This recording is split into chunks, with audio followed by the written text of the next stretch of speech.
Alcara Water Solution for hot water problems. Contact 9399906356. నమస్తే, welcome to వైడ్రీమ్స్. నేను మీ మాధురి. టీడీపీ జనసేన పొత్తులతో వెళ్తామని చెప్తున్నారు. అయితే ఈ మధ్య వినిపిస్తున్న మాట ఏంటంటే, వీళ్ళిద్దరి మధ్య ఉండే ప్రేమాభిమానాలు ఇప్పుడు అంతగా కనిపించట్లేదు. వాళ్ళ మధ్య కొంచెం గ్యాప్ వచ్చింది. ఈ దత్తపుత్రుడు కాస్త కొంచెం యాంటీగా తయారవుతున్నారు అనే వాదనలు అయితే వినిపిస్తున్నాయి. అసలు ఏం జరుగుతుంది? మనతో పాటు ఉన్నారు విజయబాబు గారు, పొలిటికల్ అనలిస్ట్. ఆయన అడిగి తెలుసుకుందాం. నమస్తే సార్. సార్, టీడీపీ జనసేనాని దగ్గర అక్కడికి జైలుకి వెళ్ళి మరి చంద్రబాబు బాబు గారితో ములాఖత్ అంటూ వెళ్ళి మిలాఖత్ అయ్యి జనసేన టీడీపీ రెండు కలిసి ఎలక్షన్స్ కి వెళ్ళబోతున్నాయని చెప్పిన ప్రేమ ఇప్పుడు కనిపించట్లేదు అంటున్నారు. అసలు ఏం జరుగుతుందా రెండు పార్టీల మధ్య? అసలు వాళ్ళ మధ్య ఎప్పుడూ ప్రేమ లేదు. ఆ మాటకు వస్తే ఇప్పుడు కూడా మీరు గత ప్రసంగాలు కనుక తీసుకున్నట్లయితే, గతంలో పవన్ కళ్యాణ్ చంద్రబాబు నాయుడు గారికి సపోర్ట్ ఇచ్చిన మాట వాస్తవం. ఆ తర్వాత కాలంలో ఇద్దరిని కూడా చెడామడా తిట్టినటువంటి ప్రసంగాలు కూడా ఇప్పటికీ కూడా వీడియోస్ కింద యూట్యూబ్ లో వైరల్ అవుతున్నాయి, చూడొచ్చు అవి కూడా. మరి తదనంతర కాలం మళ్ళీ కలిశారు. ఏంటి కలయిక దేనికి అని అంటే, నేను గతంలో పదే చెప్తూ వచ్చా, మళ్ళీ చెప్తున్నాను. వాళ్ళిద్దరి కలయిక పచ్చి అవకాశవాదం, కడుపులో కత్తులు పెట్టుకుని కౌగులించుకునేటువంటి వ్యవహారం తప్ప వాళ్ళ మధ్య ప్రేమ కానీ అనురాగం కానీ అలాంటిది ఏమీ లేదు. ఐక్యత అనేటువంటిది అంతకంటే లేదు. కేవలం అవకాశవాద రాజకీయాలు. ఈ అవకాశవాద రాజకీయాల్లో కొంతమందికి బలం, కొంతమందికి బలహీనత అనేటువంటిది ఉంది. ఉభయలకి కూడా బలహీనతలు ఉన్నాయి. చంద్రబాబు నాయుడు గారికి ఉన్నటువంటి బలహీనత ఏంటంటే ఆయన కుమారుడు. కాబట్టి ఇంకొక బలహీనత ఏంటంటే, ఏ రోజు కూడా చంద్రబాబు నాయుడు గారు ఒంటరిగా ఎన్నికలకి వెళ్ళగలిగిన పరిస్థితుల్లో లేరు. ఈసారి కూడా ఏదో ఒక పార్టీతో తను కలిసి ప్రయాణం చేయాల్సిందే తప్ప ఒక పార్టీగా ఆయన వెళ్ళినటువంటి సందర్భాలు లేవు. అలాగే గెలిచిన సందర్భాలు లేవు. ఈసారి జనసేనని, అంటే ఈ రాష్ట్రంలో అత్యధిక శాతం ఉన్నటువంటి కాపు వర్గాన్ని ఓట్లన్నీ కూడా మనం గనక చేజించుకోగలిగితే అధికారంలోకి వస్తామనేటువంటి ఒక అంచనాతో పవన్ కళ్యాణ్ దగ్గరికి తీసుకోవడం అనేటువంటిది జరిగింది. మరి పవన్ కళ్యాణ్ ఎందుకు సరెండర్ అయ్యాడంటే, ఇది చంద్రబాబు నాయుడు గారి బలహీనత.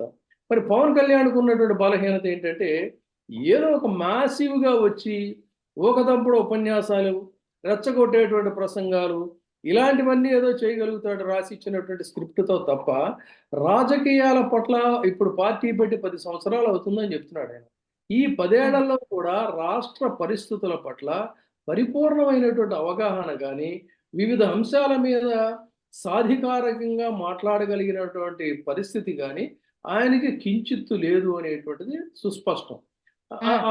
అందుకనే ఆ పక్కన తర్వాత అతనికి ఉన్నటువంటి ఒక ఇన్ఫీరియారిటీ కాంప్లెక్స్తో ఎవరినైనా సరే మునుముందుగా చొరవ తీసుకొని వెళ్ళి మాట్లాడగలిగినటువంటి ఒక ఆ లక్షణాలు కూడా లేవు. అందుకనే పక్కన నాదెండ్ల మనోహర్ అనేటువంటి ఒక వ్యక్తిని పెట్టుకొని ఏదైనా సరే ముందు ప్రాథమికంగా సంప్రదింపులు వ్యవహారాలన్నిటికీ కూడా మనోహర్ వెళ్తాడు. వెళ్ళిన తర్వాత పర్సనల్ డీల్స్కి సంబంధించినప్పుడు మాత్రమే తను వెళ్తాడు. కాదు అంశాల ప్రాతిపదికగా చర్చలు జరపాలి అన్నప్పుడు మాత్రం పక్కన నాదెండ్ల మనోహర్ ఉన్నప్పుడు మాత్రమే తను మాట్లాడగలుగుతాడు. ఇది మనం చాలా కాలంగా మనం చూస్తున్నటువంటి స్థితి. కాబట్టి తనకి పార్టీ నిర్మాణం కానీ, పార్టీ నిర్మాణంలో అనుసరించాల్సినటువంటి వ్యూహం కానీ, దానికి కావలసినటువంటి వ్యక్తులను వివిధ స్థాయిల్లో నిలబెట్టి ధైర్యంగా వీళ్ళతో ఒక వాళ్ళకి భరోసా ఇచ్చి, తను కూడా భరోసాతో వీళ్ళ వల్ల నాకు ప్రమాదం లేదు, ఇబ్బంది ఏమి ఉండదు, ఈ ప్రొసీడ్ అని అనగలిగినటువంటి స్థైర్యం కానీ ఇవేమీ లేవు. కాబట్టి దాన్ని ఒక పాకెట్ ఆర్గనైజేషన్ లాగా, ఒక జేబు సంస్థ, ఎందుకంటే ఆయనే చెప్పాడు, మనం ఉన్నది కదా, ఏమన్నాడు, పార్టీ నాది, పెట్టుబడి నాది, కష్టం నాది అని చెప్తున్నాడు. ఏ పార్టీ పెట్టిన వాళ్ళు ఎవరు కూడా పెట్టుబడి నాది అనేటువంటి పదాన్ని రాజకీయాల్లో ఎవరు వాడరు. అంటే దాన్ని తన జేబు సంస్థగా మాత్రమే ఉంచుకోదలుచుకున్నాడు. ఆ జేబు సంస్థగా ఉంచిన దీంట్లో ఒక నిర్మాణం లేదు. ఆ పార్టీ నిర్మాణం లేకుండా మరి ఎన్నికల ప్రక్రియ ఎలా సాగుతుంది? ఎన్నికల ప్రక్రియ అంటే మండల స్థాయిలో కమిటీలు ఉండాలి, నియోజకవర్గాల స్థాయిలో కమిటీలు ఉండాలి, తర్వాత దానికి ఒక నిర్మాణం ఉండాలి, ఇవేమీ కూడా ఈ రోజుకి 10 ఏళ్ళు అయిందని చెప్పినా కూడా జనసేనకు ఆ స్ట్రక్చర్ అనేటువంటిది లేదు. కాబట్టి ఓకే. ఇవన్నీ ఎవరు చేసి పెట్టాలి? చంద్రబాబు నాయుడు గారు చేసి పెట్టాలి. చంద్రబాబు నాయుడు గారు చేసి పెడితే మాత్రమే తను వెళ్ళగలుగుతాడు. అందుకని అనివార్యంగా చంద్రబాబు నాయుడు గారి మీద ఆధారపడవలసినటువంటి పరిస్థితి వచ్చింది. అయితే వీళ్ళిద్దరి మధ్య ఎప్పుడు కూడా ఎప్పటికప్పుడు వీళ్ళు దగ్గరవుతున్న కొద్దికి వీళ్ళ మధ్యలో పాయసంలో ఒక విషపు చుక్క వేసినట్టుగా వీళ్ళ ఐక్యతను బ్రేక్ చేస్తున్నటువంటి వారు ఎవరు అంటే none other than Lokesh. KCR. గతంలో లోకేష్. ఓకే. కూడా గతంలో కూడా చంద్రబాబు నాయుడు గారితో సయోధ్య కుదిరిన తర్వాత నేను చాలా సందర్భాల్లో చెప్పాను ఈ మాట. సయోధ్య కుదిరిన తరువాత ఒక దశలో ఇది చెప్తే ఏంటంటే మనం అబద్ధం చెప్పినట్టు వాళ్ళ మీద అభాండాలు వేసినట్టు నిందలు మోపినట్టు అవుతుంది. కానీ ఒక డీల్కి సంబంధించి మాట్లాడినప్పుడు ఆ చంద్రబాబు నాయుడు గారు సరేనన్నా కూడా ఆ డీలు ఈయనకు నచ్చలేదు. లోకేష్కి నచ్చక ఏం మాట్లాడుతున్నాడు మరి అంత ఇది చేస్తాడా అది అని కొంత నోరు జారి మాట్లాడినటువంటి పరిస్థితి. ఎప్పుడైతే ఇతను నోరు జారాడనేటువంటిది అక్కడ మనకి పెద్ద పెద్ద ప్యాలెస్ల్లో వ్యవహారాలన్నీ కూడా డ్రైవర్లతోనో నౌకర్లతోనో ఇలాంటివే బయటకు వస్తాయి. అమెరికా పాలిటిక్స్ వాటర్ గేట్ కుంభకోణం నుంచి కూడా ఆ విధంగానే చంద్రబాబు నాయుడు గారి ఇంట్లో జరిగిన వ్యవహారం ఇది పవన్ కళ్యాణ్ దాకా చేరింది. చేరిన తర్వాత దాంతో రెచ్చిపోయి వెంటనే అప్పుడు ఆశ్చర్యపోయారు అందరూ. ఇదేంటి నిన్నటి వరకు చంద్రబాబు నాయుడు గారికి మద్దతు ఇస్తా సాగిన ప్రసంగాలు ఇప్పుడేంటి ఇట్లా రివర్స్ అయ్యాయని చెప్పని అందరూ ఉలిక్కిపడ్డారు. ఆ విధంగా చెడామడా తిట్టాడు ఇద్దరిని కూడా, చంద్రబాబు నాయుడు లోకేష్ని. అవన్నీ కూడా యూట్యూబ్లో ఇప్పుడు మనం చూడొచ్చు. నేనేం అబద్ధం చెప్పడం అంటే సంయమనం లేదు అక్కడ కాదు. పవన్ కళ్యాణ్ నోరు జారి మాట్లాడిన లోకేష్ మాట్లాడిన మాటలోకి తీవ్ర ఆగ్రహం అనేటువంటిది తెప్పించింది ఎవరికి? పవన్ కళ్యాణ్. దాంతో వెంటనే గుంటూరు జిల్లాలో మీటింగ్ పెట్టి వాళ్ళని మొత్తం కడిగి పారేశారు. కడిగి పారేసేసరికి చంద్రబాబు నాయుడు గారు తల పట్టుకొని నేనేదో నానా తిప్పలపడి అతను ఒక దారిలోకి తీసుకొస్తే ఇలా జరిగింది ఏంటని చెప్పి మళ్ళీ వెంటనే మనోహర్ని పిలిపించడం. మనోహర్ని పిలిపించిన తర్వాత మనోహర్తో మంతనాలు సాగించి దానికి బలమైనటువంటి ఒక నమ్మకం కుదిరేటువంటి విధంగా మన ఒక దీంట్లో టెంపుల్లో ఏదో ఒక కార్యక్రమం ఉంది అని చెప్పని లింగమనేని వారి యొక్క దేవాలయం, వెంకటేశ్వర స్వామి దేవాలయానికి ఏదో పూజల కోసం వెళ్ళినట్టుగా చంద్రబాబు నాయుడు గారు ఇటు మన పవన్ కళ్యాణ్ ఇద్దరిని కూడా పిలిపించి ఆ దేవాలయంలో భగవంతుడి సాక్షిగా పవిత్ర ప్రాంగణంలో ఇద్దరు ఒక అంగీకారానికి వచ్చి ఆ విధంగా ఒక సెట్ చేసుకున్నటువంటి పరిస్థితి. దానికి పార్టీ వెంటనే పవన్ కళ్యాణ్ జనసేన పార్టీ కార్యాలయం నిర్మాణం ఏ భూమిలో జరిగింది, ఆ భూములు ఎవరికి సంబంధించినవి, ఎంత కారు చౌకగా కొన్నారు అనేది మనకు తెలిసినటువంటి అంశాలు.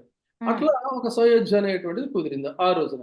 తర్వాత ఇటీవల కాలంలో మళ్ళీ ఇదైన తర్వాత తెలుగుదేశం పార్టీలో బలంగా వినిపిస్తున్నది ఏంటంటే మనకి ఇంత పెద్ద వేవ్ ఉంది, ఇంత ట్రెండ్ ఉన్నప్పుడు మనం సీట్లు త్యాగం చేసి తలాతోకాలైనటువంటి పార్టీకి సీట్లు మనం కట్టబెట్టి మనం ప్రచారం చేయటం ఏమిటి అనేటువంటిది తెలుగుదేశం పార్టీలో ఒక వర్గం వారు చేస్తున్నటువంటి వాదన.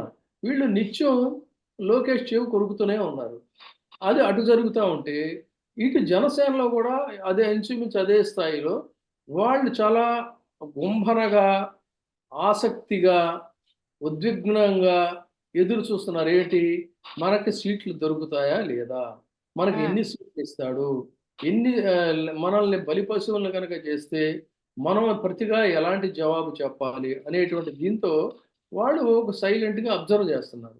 ఈ పరిస్థితుల్లో ఉభయులు కూడా సీట్ల అనౌన్స్మెంట్ అనేటువంటిది జరిగినప్పుడు ఒక్కసారిగా ఈ విభేదాలని భగ్గుమంటాయి. నేను మొదటి నుంచి చెప్తున్నా, ఏది ఈ చంద్రబాబు నాయుడు గారు అనుకూల మీడియా వైసీపీలో వాళ్ళు వద్దనుకున్నటువంటి వాళ్ళు బయటకు వస్తూ ఉంటే దాన్ని గోరంతలు కొండంతలు చేసి గ్లోరిఫై చేసి ఆ పార్టీలో ఏదో జరిగిపోతా ఉంది, ఉపద్రవం జరిగిపోతుంది అంటున్నారు. కానీ ముందు ముదుసళ్ళ పండగ ఈ ఉభయులు కూడా జనసేన తెలుగుదేశం పార్టీ వాళ్ళ లిస్ట్ అనేటువంటిది బయటకు వచ్చిన తర్వాత ఎన్ని రకాల గొడవలు జరుగుతాయి, ఎంత అల్లర్లు చెలరేగుతాయి అనేది అప్పుడు చూడాలి అసలు రంగు.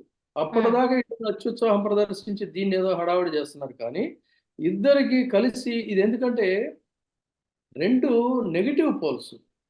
ఏది తెలుగుదేశం, జనసేన అనేటువంటి రెండు కూడా పరస్పర వైరుధ్య భావాలు ఉన్నటువంటి పార్టీలు. ఎప్పుడు కూడా ఒక భావజాలం ఒకటే ఉన్నటువంటి పార్టీలు మాత్రమే కలిసి పోటీ చేయగలుగుతాయి. పరస్పర వైరుధ్యాలు ఉన్నటువంటి రెండు పార్టీలు కొన్ని కలపాలి అనుకోవటం అనేటువంటిది ఒక విఫలయత్నం అవుతుంది. ఆ విధంగా రేపు ఈ రెండు పార్టీలు కూడా కలిసి వాళ్ళు కనుక క్యాండిడేట్స్ని అనౌన్స్ చేస్తే జరిగేది ఏంటంటే అంతర్గత ఘర్షణలు అనేటువంటి అనివార్యం. ఒకవేళ వీళ్ళు కష్టపడి కొన్ని చోట్ల ఉభయల్ని కూడా ఒప్పించి మెప్పించి పోటీకి వెళ్ళినా ఓట్ షేరింగ్ ఎంతవరకు ఉంటుందనేది కూడా ఇదే. ప్రతిసారి నేను తేలిగ్గా అర్థం అవడానికి ఒక్కటే సింగిల్ ఎగ్జాంపుల్ చెప్తున్నా, ఒకటి రెండు ఎగ్జాంపుల్ మాత్రమే చెప్తున్నది. ఏంటంటే తెనాలినే ప్రధానంగా తీసుకుందాం. తెనాలిలో నాదెండ్ల మనోహర్కి సీట్ ఇస్తే అక్కడ మొదటి నుంచి బలమైనటువంటి నాయకుడిగా ఉన్నటువంటి తెలుగుదేశం పార్టీ అభ్యర్థి ఒప్పుకోడు. ఒకవేళ ఆయన ఒప్పించిన ఆయనకు సంబంధించిన శ్రేణులు ఎటువంటి పరిస్థితుల్లో మనోహర్కి పని చేయరు. మనోహర్కి ఇవ్వకపోయినట్లయితే మరి అది జనసేనకు అశనిపాతం అవుతుంది. అలాగే వ్యవస్థాపక సభ్యుడిగా రాజమండ్రి రూరల్లో ఉన్నటువంటి గోరంట్ల బుచ్చయ్య చౌదరి గారు, ఆయనకి టికెట్ ఇవ్వకపోయినట్లయితే ఆ టికెట్ జనసేనకి ఇస్తే పరిస్థితులు ఎలా ఉంటాయి? ఇప్పుడు మనం ఇవాళ రాజానగరంలో కానీ ఇలాంటి చోట్ల కూడా చూస్తూనే ఉన్నాం. చాలా చోట్ల అవనిగడ్డ కావచ్చు, ఇంకోటి కావచ్చు, ఇలా అనేక ప్రాంతాల్లో ఈ విభేదాలు అనేటువంటివి భగ్గుమంటాయి. డెఫినెట్గా ఉభయల్లో కూడా ఆ ఘర్షణలు ఇవన్నీ ఉంటాయి. కాబట్టి ఇప్పుడు గతంలో కాదు, ఇప్పుడు జరగబోయేటువంటి రసవత్తరమైనటువంటి సన్నివేశంగా చూడాలి ఇది. అందుకని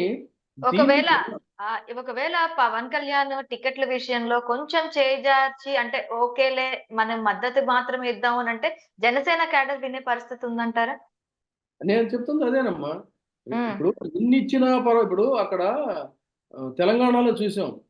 తెలంగాణలో ఇతను 32 సీట్లు 35 సీట్లు అన్నాడు. అంటే లేదు అన్ని కాదులే కానీ అన్నప్పుడు కొన్ని కనీసం 25 అన్నా ఇవ్వండి అన్నాడు.